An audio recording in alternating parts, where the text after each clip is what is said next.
کوئی بھی موبلائزیشن ہوتی ہے وہ آسان نہیں ہوتی. پہلی بات تو یہ ہے اگر امیر گھروں میں دیکھا جائے تو نشہ ایک فیشن کے طور پہ لیا جاتا ہے. وہاں پہ باقاعدہ بوسٹ پارٹیز ہوتی ہیں پہ جو بچے ہیں وہ اپنی ویکنڈ پارٹیز بھی کر رہے ہوتے ہیں وہ سارا. تو وہاں پر نور مقدم والا کیس جو ہے وہ ہے parental guidance is very important. ہم اس کے اوپر بچوں کے ساتھ بات کرنا پسند نہیں کرتے. جب وہ 6-7 سال کے ہوں گے 5 سال کے ہوں گے میں نے ان کو گڈ ٹچ بیڈ ٹچ کے بارے میں بتایا. اس کے بارے میں کوئی بات کرنا نہیں چاہتا. ایسپریشنز ہوتی ہیں نوجوانوں کی, ہم اس کے اوپر بات کرنا نہیں پسند کرتے, بے حیائی سمجھتے ہیں. وہ ٹاپک ہے, بڑا برننگ ایشو ہے, اور اگر اس پر بات کریں تو اس کے لیے ایک الگ سے پروگرام بنے گا, وہ انشاءاللہ آپ کے ساتھ کریں گے. بہت الارمنگ سچویشن ہے, لیکن مسئلہ یہ ہے کہ ہم ٹریٹمنٹ کی طرف جا رہے ہیں, ہم پریونشنز کی طرف نہیں جا رہے ہیں. میرا خیال ہے کہ اب ہمیں اپنے جو ریسورسز ہیں نا اس کے اوپر کچھ انحصار کرنا چاہیے. اپنے ریسورسز دنیا کی سب سے بڑے جو فلانتھروپسٹ کنٹریز ہیں ان میں ہم ہیں, ٹھیک ہے, شاید ٹاپ پہ ہیں یا ٹاپ 2 میں ہیں. جو ٹیبوز ہمارے ہاں ہیں, کیا ہم ان ٹیبوز کو ختم کرنے کے لیے اپنا کوئی کردار ادا نہیں کر سکتے؟ کہ پیرنٹس کو اپنے بچوں کے ساتھ کوئی سرحد ایسی نہیں ہونی چاہیے, اور ان کھلم کھلا وہ ایک دوسرے کے ساتھ ان کو کھل کے بات کرنی چاہیے, اوپنلی بات کرنی چاہیے. اور اس سے پہلے ایک پاکستان این جی او فورم ہوتا تھا جب این جی اوز کے اوپر زوال نہیں آیا تھا. میں اس چیز کو زیادہ اپریشیٹ کرتا ہوں کہ جو نان فنڈڈ ہو, آپ کو پیسے دے دیے جائیں اور آپ نے پیسے لے کر اگر آپ کام کریں تو آپ ایک طرح کی نوکری کر رہے ہوتے ہیں. کہ جس طرح ہر ڈسٹرکٹ کے اندر اگر مختلف آرگنائزیشنز کو ایک پلیٹ فارم ملے اور وہ پھر صوبائی سطح کے اوپر ایک بڑا پلیٹ فارم بنے, پھر وہ ایک نیشنل پلیٹ فارم بنے, تو یہ ایک بہت بڑی قوت بنتا ہے. میرے پاس کوئی پلیٹ فارم ہے تو میں دوسروں کو اپنے ساتھ لے کر چلنے میں بڑی قباحت محسوس کرتا ہوں. تو وی آر ناٹ انکلوسیو, اور عوام اپنے لیے خود نکلتے ہیں اور اپنے لیے راستہ تلاش کرتے ہیں, تو وہ اس راستے سے زیادہ بہتر اور پائیدار ہوتا ہے جو حکومتی سطح پہ دیا جاتا ہے. سول سوسائٹی کی انگیجمنٹ نہیں ہے تو بڑی بڑی ریاستیں فیل ہو جاتی ہیں. یہاں پہ جو سول سوسائٹی انیشیٹوز تھے, جو لوگوں کی انگیجمنٹ تھی, اس کی وجہ سے وہ معاشرے بنے ہیں.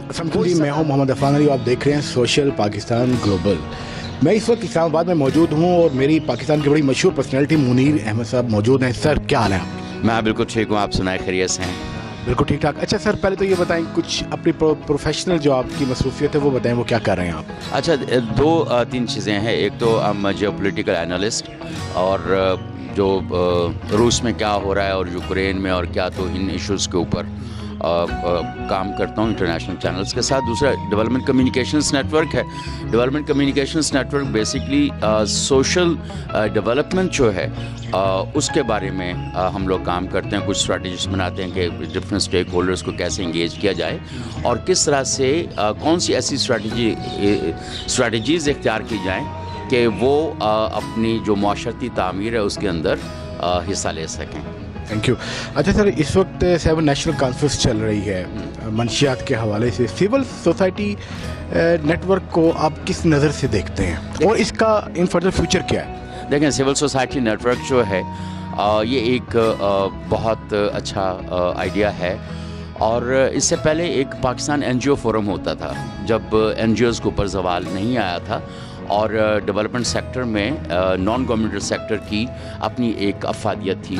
پھر سمہاؤ اس کے اندر جو بھی صورتحال ہوئی این جی او سیکٹر کے اندر, اس کے بعد شاید ان کو وہ بہت نیچے چلا گیا. پھر اگر آپ پچھلے کچھ 6-7 سال میں دیکھیں تو ویسے بھی اوور آل پاکستان کے اندر جو ہے اس طرح کام نہیں ہوا مختلف شعبوں کے اندر, تو وہ بھی ایک بڑی صورتحال رہی ہے.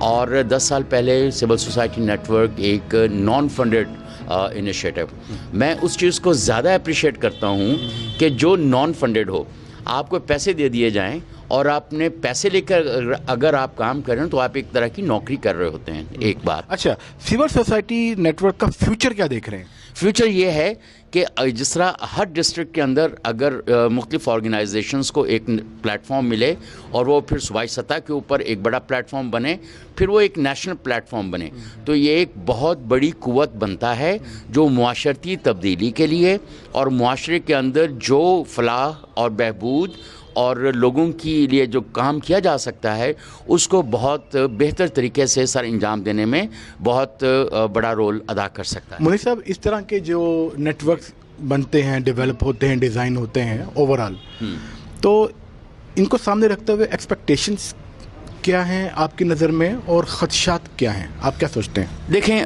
خدشات تو میرا خیال ہے اس میں کچھ ایکسٹرنل بھی اور انٹرنل بھی. اچھا، لیکن جو سب سے بڑی بات یہ ہے کہ میں نے ابھی تھوڑی دیر پہلے بھی یہ بات کی تھی کہ ہم ڈیموکریٹک نہیں ہیں، اور دوسرے ہم انکلوسیو نہیں ہیں. آپ الگ سے کام کرنا پسند کریں گے اپنے ویسٹڈ انٹرسٹ کے حساب سے، آپ اس میں کوئی نیشنل انٹرسٹ نہیں لے کر آئیں گے یا کسی کامن انٹرسٹ کو بات نہیں. میں اپنے ویسٹڈ انٹرسٹ اور اپنے جو میرا اپنا ذاتی فائدہ ہے اس کے حوالے سے میں بات کروں گا. اور اگر میرے پاس کوئی پلیٹ فارم ہے تو میں دوسروں کو اپنے ساتھ لے کر چلنے میں بڑی قباحت محسوس کرتا ہوں. تو وی آر ناٹ انکلوسیو، اور ہم ایک ڈیموکریٹک معاشرہ بھی نہیں ہے. ہم دوسرے سے مشاورت کر کے اور اس کے مطابق چیزوں کو لے کر چلنے کے بھی عادی نہیں ہیں. تو ایسی صورتحال کے اندر اگر سول سوسائٹی نیٹ ورک مختلف آرگنائزیشنز سیلف ہیلپ بیسس کے اوپر چل رہے ہیں اور ایک دوسرے کے ساتھ مشاورت سے چل رہے ہیں تو یہ بڑی ایک خوش آئند بات ہے. اور ظاہر ہے کہ اس سے توقع یہ کی جا سکتی ہے کہ جو ایک لارجر کامن انٹرسٹ اسٹریٹجیز ہیں وہ امپلیمنٹ ہوں گی. اور جب عوام اپنے لیے خود نکلتے ہیں اور اپنے لیے راستہ تلاش کرتے ہیں تو وہ اس راستے سے زیادہ بہتر اور پائیدار ہوتا ہے جو حکومتی سطح پہ دیا جاتا ہے. کیونکہ اگر سول سوسائٹی کی انگیجمنٹ نہیں ہے تو بڑی بڑی ریاستیں فیل ہو جاتی ہیں. امریکہ کو اگر ہم دیکھ لیں یا برطانیہ کو دیکھیں، جتنے بھی ترقی یافتہ ممالک کو ہم دیکھتے ہیں تو وہاں پہ جو سول سوسائٹی انیشیٹوز تھے، جو لوگوں کی انگیجمنٹ تھی، اس کی وجہ سے وہ معاشرے بنے ہیں، وہ اس سطح پر پہنچے ہیں. ہم کیوں اس لیول پہ نہیں ہیں کہ کچھ ریاستی ادارے یا حکومتی ادارے ہمیں کچھ گائیڈ لائنز دیتے ہیں لیکن اس کے اندر پبلک پارٹیسپیشن نہیں ہوتی، سول سوسائٹی انگیجمنٹ نہیں ہوتی. تو we are stakeholders into development of our country. تو ہمیں ان لوگوں کو ساتھ لے کر سب نے ساتھ ساتھ چلنا ہے تو پھر ترقی ہونی ہے. ہر شخص نے اپنا کردار ادا کرنا ہے. تو سوسائٹیز کا جو کردار ہے وہ بڑا ضروری ہے. اب ہم بات کرتے ہیں پاکستان میں منشیات کے بڑھتے ہوئے رجحان پر. ایک طبقہ تو وہ ہے جو ہمیں بازاروں اسٹیشنوں پہ ملتا ہے، جسے ہم نشئی بھی کہتے ہیں، نشہ کرنے والے بھی کہتے ہیں. لیکن اب بڑی بیوروکریسی کے جو آفیسرز ہیں یا آرمی آفیسرز ہیں وہ بھی کہتے ہیں کہ اب یہ آگ ہمارے گھروں تک آ گئی ہے. پڑھا لکھا طبقہ بڑی تیزی سے جا رہا ہے، ڈرگ کے نیو ورژنز سامنے آ رہے ہیں. تو جسے آپ جاہل کہتے ہیں، ان پڑھ ہے، اس کو تو سمجھانا بڑا آپ سمجھا سکتے ہیں، لیکن جو پڑھا لکھا ہے، لٹریٹ ہے یا کوالیفائڈ ہے، وہ لمس کا بچہ بھی ہے، وہ کنگ ایڈورڈ کا بھی ہے، وہ اگر ڈرگ کی طرف جاتا ہے تو اس کو کس طرح سے سمجھایا جائے گا؟ یہ موبلائزیشن آسان ہے، مشکل ہے؟ اچھا دیکھیں، کوئی بھی موبلائزیشن ہوتی ہے وہ آسان نہیں ہوتی، پہلی بات تو یہ ہے. اچھا دوسری بات یہ ہے کہ اب اگر امیر گھروں میں دیکھا جائے تو نشہ ایک فیشن کے طور پہ لیا جاتا ہے. وہاں پہ باقاعدہ بوسٹ پارٹیز ہوتی ہیں. جو ٹاپ اینڈ اسکولز ہیں، آپ کے ایجوکیشن انسٹیٹیوشنز ہیں، وہاں پہ جو بچے ہیں وہ اپنی ویکنڈ پارٹیز بھی کر رہے ہوتے ہیں، وہ سارا تو وہاں پر پھر، لیکن وہاں سے جب وہ ایڈکٹ ہو جاتے ہیں تو پھر مسائل پیدا ہوتے ہیں. اسٹینڈرڈ سگنیفیکیشن بن گئی ہے. اب نور مقدم والا کیس جو ہے وہ بھی that was a victim of ice کا جو بھی نشہ تھا. وہ ظاہر ہے کہ اس کے دونوں پارٹنرز بھی تھے اور they were part of the both parties اور سارا صورتحال. لیکن اینڈ اس کا کیا نکلا؟ بہت ساری چیزوں میں جو ایک اس لیول پہ چلے جاتے ہیں نا کہ آپ اس کو روٹین بنا لیتے ہیں تو وہاں پر، اور یہ ایک فیشن کے طور پہ مختلف جگہوں پہ چل رہا ہے. اچھا وہاں پر ظاہر ہے کہ ان کو بھی گائیڈنس نہیں ہے. Parental guidance is very important. جیسے میں نے اپنے بچوں کی مثال دیتا ہوں کہ وہ ہر طرح کے معاشرے کے اندر وہ چلتے ہیں لیکن ان کو پتہ ہے کہ ان کی ریڈ لائن کیا ہے. اب اگر فرض کریں میرے بچوں کا دوستی بوز پارٹی والوں کے ساتھ ہے تو but they are not part of the both parties. اب یہ میری اور میری بیوی جو ہے ہم نے جو ایک تربیت کی ہے یا ان کو ریڈ لائنز بتا دی ہیں تو اب ظاہر ہے کہ وہ ان کو آبزرو کر بچوں کے ساتھ جو انڈرسٹینڈنگ ریلیشن وہ ڈیولپ کرنا ہے. اس میں جو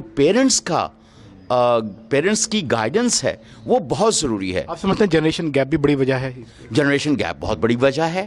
اب ہم اپنے بچوں کے ساتھ بات کرنا پسند نہیں کرتے. دیکھیں میں کہتا ہوں کہ بہت ساری ایسی چیزیں ہیں جیسے ابھی میں نے اس کی بات کی ہے، مثال دی، ہم اس کے اوپر بچوں کے ساتھ بات کرنا پسند نہیں کرتے. جیسے بہت شروع میں ہی جب وہ 6-7 سال کے ہوں گے، 5 سال کے ہوں گے، میں نے ان کو گڈ ٹچ بیڈ ٹچ کے بارے میں بتایا. اس کے بارے میں کوئی بات کرنا نہیں چاہتا. اچھا ہاٹ ایشو ہم جو سیکشول ایسپریشنز ہوتی ہیں نوجوانوں کی، ہم اس کے اوپر بات کرنا نہیں پسند کرتے، بے حیائی سمجھتے ہیں. سیکشول ریپروڈکٹیو ہیلتھ رائٹس کو ہم اس طرح سارا مطلب ہم اس کو بات نہیں کرنا چاہتے. لیکن اگر ہم بچوں کو گائیڈ نہیں کریں گے تو وہ پھر غلط مس گائیڈڈ ہو جائیں گے نا کہیں نہ کہیں. بہرحال یہ وہ ٹاپک ہے، بڑا برننگ ایشو ہے، اور اگر اس پر بات کریں تو اس کے لیے ایک الگ سے پروگرام بنے گا، وہ انشاءاللہ آپ کے ساتھ کریں گے. اچھا میں انٹرپٹ کر، اب جو نچلی سطح کے اوپر ڈرگ ابیوز ہو رہا ہے، اب جو عام سطح کے اوپر، اچھا میں اس بات کو ذرا تھوڑا سا اس طرح سے گو تھرو کروں گا. پاکستان میں منشیات کے بڑھتے ہوئے استعمال کو سامنے رکھتے ہوئے سمجھتے ہیں کہ یہ الارمنگ سچویشن ہے یا نہیں؟ بہت الارمنگ سچویشن ہے. لیکن مسئلہ یہ ہے کہ ہم ٹریٹمنٹ کی طرف جا رہے ہیں، ہم پریونشنز کی طرف نہیں جا رہے ہیں. اگر ہمارے ہاں پریونشن کو سامنے رکھتے ہوئے جس طرح WHO ہے، ہم اس کی بات کرتے ہیں، یونیسیف کی بات کرتے ہیں، دیگر بڑے اداروں کی بات کرتے ہیں، ہیلتھ ایجوکیشن پر بھی ہمیں مسلسل بنیادوں پہ کوئی نہ کوئی پروجیکٹس نظر آتے ہیں جو کام کر رہے ہیں. لیکن منشیات کو ڈرگ کے اوپر کوئی اسپیسیفک کوئی اس طرح کے پروجیکٹس نہیں ہیں جو لانگ ٹرم ہو اور وہ چل رہے ہوں. اور کیا گورنمنٹ آف پاکستان سنجیدگی سے اپنا کردار ادا کر رہی ہے؟ نہیں، دیکھیں ہمارا معاشرہ، ہماری گورنمنٹس، ہماری ریاست کوئی اس حوالے سے ایک ہوتا ہے کنسسٹنسی کے ساتھ کام کرنا، وہ نہیں کر رہے ہیں، اور اس میں کام کرنے کی زیادہ ضرورت ہے. ہماری آرگنائزیشنز ہیں، NGOs ہیں، ان کو ہم کس طرح فوکس کر سکتے ہیں کہ ڈرگ پر کام کریں؟ اچھا دیکھیں میری بات سنیں، ہم ڈونر ڈریون ہمیشہ سے رہے ہیں. میرا خیال ہے کہ اب ہمیں اپنے جو ریسورسز ہیں نا اس کے اوپر کچھ انحصار کرنا چاہیے. اپنے ریسورسز کو آئیڈینٹیفائی کرنا پڑے گا. اپنے ریسورسز کو آئیڈینٹیفائی کریں. دوسرا یہ ہے کہ ہمارے ہاں کتنے ڈاکٹرس لوگ موجود ہیں. دنیا کی سب سے بڑے جو فلانتھراپسٹ کنٹریز ہیں ان میں ہم ہیں، ٹھیک ہے، شاید ٹاپ پہ ہیں یا ٹاپ 2 میں ہیں، ٹھیک ہے. تو اب جب ایسی صورتحال موجود ہے تو کیا بہت سارے لوگ سامنے آ کے ایسے ہاسپٹلس نہیں بنا سکتے جہاں پہ ان کی کی جائے؟ کیا ہم جو سائیکولوجیکل پیرنٹنگ ہے وہ ہم ان کو نہیں بتا سکتے؟ کیا جو ٹیبوز ہمارے ہاں ہیں، کیا ہم ان ٹیبوز کو ختم کرنے کے لیے اپنا کوئی کردار ادا نہیں کر سکتے؟ کیا جو بچوں اور والدین کے درمیان ایک بہت بڑا کمیونیکیشن گیپ ہے، کیا ہم اس کو فل نہیں کر سکتے؟ اگر بچوں کے ساتھ ہم دوستی کر کے چلیں گے تو یقین مانیں وہ آپ کے بہت اچھے دوست ثابت ہوں گے، آپ کی ہدایات پر چلیں گے. اگر بچے کو، جیسے میں نے کہا کہ مختلف جن ٹیبوز کے اوپر ہم بات کرنا پسند نہیں کرتے، اگر ہم خود اس کے اوپر بات کریں گے تو وہ ان کے لیے زیادہ معلومات بھی آپ ان کو دیں گے، ان کو ریڈ لائنز ڈیفائن کر دیں گے، وہ اس کو آبزرو کریں گے. جہاں پہ بچوں کو ریڈ لائنز نہیں بتائی جاتی اور ان کو گائیڈنس نہیں دی جاتی، وہاں پر اگر میں جیسے ابھی ہم سیکشول ریپروڈکٹیو ہیلتھ کی بات کر رہے تھے، اگر ہم اپنے بچوں سے بات نہیں کریں گے کھل کے، جیسے میں تو اپنے بچوں سے بہت شروع سے بات کر رہا ہوں، اب یہ ہے کہ وہ زیادہ محتاط ہیں اس حوالے سے. اب یونیورسٹیز میں جا کے بچوں کا محتاط رہنا بڑا مشکل ہو جاتا ہے، لیکن وہ اوپنلی مجھ سے کوئی بھی بات ڈسکس کر سکتے ہیں، اپنی کوئی بھی ریلیشن شپ ڈسکس کر سکتے ہیں، اپنے کوئی بھی ریپروڈکٹیو کوئی مسئلہ ہے یا سیکشل ریپروڈکٹیو کوئی بھی ایسی چیز ہے وہ میرے ساتھ ڈسکس کر لیتے ہیں. کوئی ان کے فائنینشیل سرکمسٹانس ایسے ہیں یا سائیکولوجیکل ایشوز ہیں وہ میرے ساتھ ڈسکس کرتے ہیں. باٹم لائن کیا کہیں گے؟ Friendly understanding level. پیرنٹس کو اپنے بچوں کے ساتھ کوئی سرحد ایسی نہیں ہونی چاہیے اور ان کھلا وہ ایک دوسرے کے ساتھ ان کو کھل کے بات کرنی چاہیے، اوپنلی بات کرنی چاہیے، تاکہ بچے اپنے آپ کو اپنے پیرنٹس کے ساتھ محفوظ تصور کریں. Thank you so much. Political and social observer, column نگار، تجزیہ نگار منیر احمد صاحب ہمارے ساتھ موجود ہیں، اور ان کا کہنا یہ ہے کہ ہمیں اپنے بچوں کے ساتھ انڈرسٹینڈنگ ریلیشن جو ہے اس کو ڈیولپ کرنا ہے.